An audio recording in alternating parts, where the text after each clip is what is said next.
Bonjour et merci de nous rejoindre pour ce point d'actualité sur les obligations privées. Et ce point, on le fait tout de suite avec Bruno Promonet de Shell-Shore-Prince. Bruno, bonjour. Bonjour Bogdan. Vous allez bien? Et vous-même? Ça va, ça va. Et Christelle Bapt de Cedrus Partners. Christelle. Bonjour Bogdan. Merci à vous aussi d'être sur ce plateau. Bruno, alors les obligations privées, depuis 2 ans, c'est un carton, ça marche très bien. Est-ce qu'il y a encore du potentiel ou pas? Oui, nous pensons chez Shell-Shore, effectivement les taux sont bas, peut-être durablement oui, au moins dans la ça, zone euro, Mhm.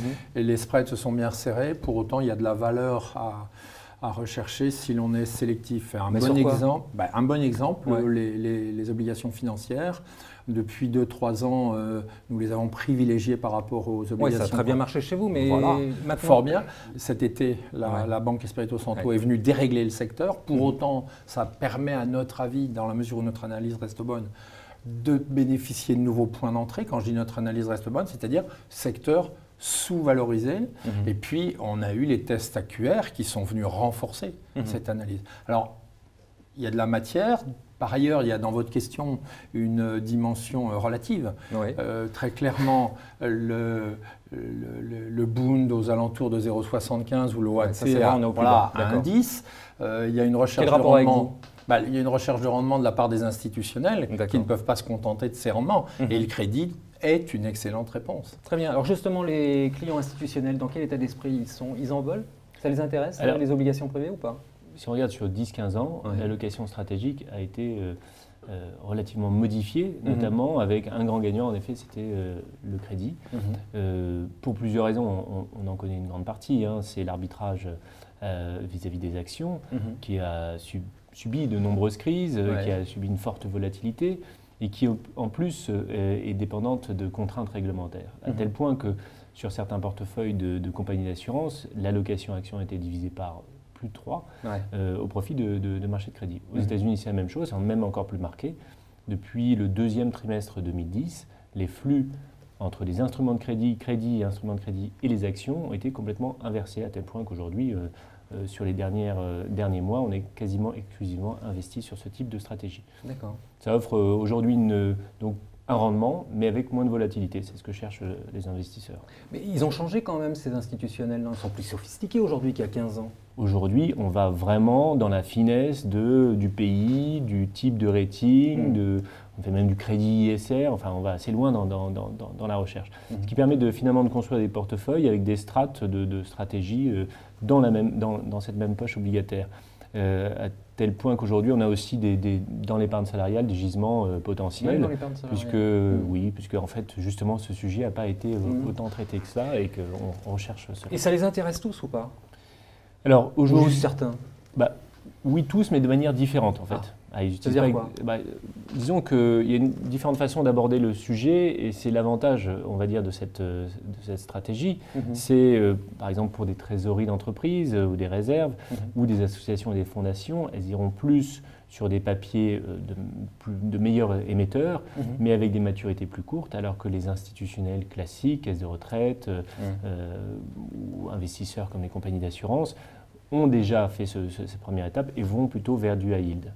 Sérieux, ils vont sur le high yield? C'est possible ça? Le high yield, c'est une vraie source de diversification aujourd'hui, et qui offre un couple rendement, finalement, risque au travers du taux de défaut qui reste relativement faible aujourd'hui, c'est vrai. qui reste vraiment intéressante pour cette... Donc ils y vont sur le high yield? Ils y vont. Il y a eu quelques rachats, période de rachat, au printemps 2013, été 2014, donc assez récemment, mais les prix sont restés assez tenus dans la période. Bruno? Je voudrais ajouter justement pour compléter peut-être ce que dit Christelle, que très clairement des institutionnels comme les assureurs ou les mutuelles s'intéressent actuellement à tout ce qui est fonds de prêt à l'économie. Et c'est bien un complément plus qu'un complément, une diversification et du rendement qu'ils recherchent quand ils s'intéressent à ce sujet. Mais justement, les particuliers, ils s'y intéressent? Non, quand même pas. Si, alors les particuliers le font. Bon, ils sont toujours intéressés à des convertibles, mais s'agissant du crédit, les particuliers, on l'a vu, sont venus parfois directement dans le haut rendement, mais les particuliers souvent ont recours au crédit à travers des fonds de gestion flexibles, dits flexibles.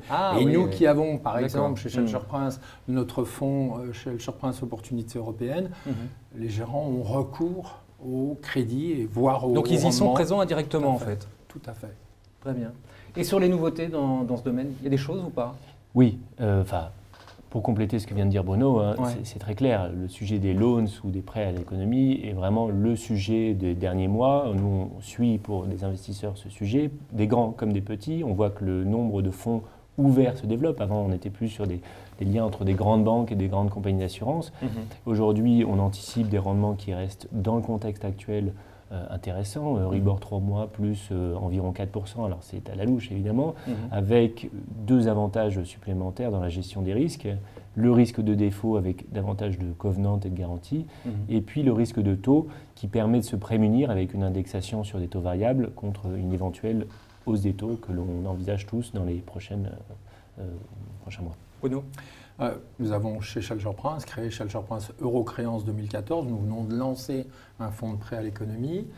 Nous avons levé 150 millions avec une quinzaine, pas tout à fait, d'investisseurs. Un deuxième tour, si je puis dire, est prévu avant la fin de l'année pour compléter ce premier jet. Une remarque par rapport à ce que disait Christelle, nous sommes extrêmement attentifs à toute cette dimension qui est plus le métier des banquiers dans l'analyse. Nous avions une analyse obligataire, évidemment, nous l'avons toujours eu chez Schelcher, mais pour créer le fonds de prêt à l'économie, nous avons été amenés à renforcer ces équipes avec des personnes issues du monde de la banque, mais pour aussi pouvoir, les ressources. Oui, tout à fait. Très bien, très bien. Bruno, merci beaucoup pour toutes ces explications. Merci Bogdan. Christelle, merci à vous aussi. Merci Bogdan.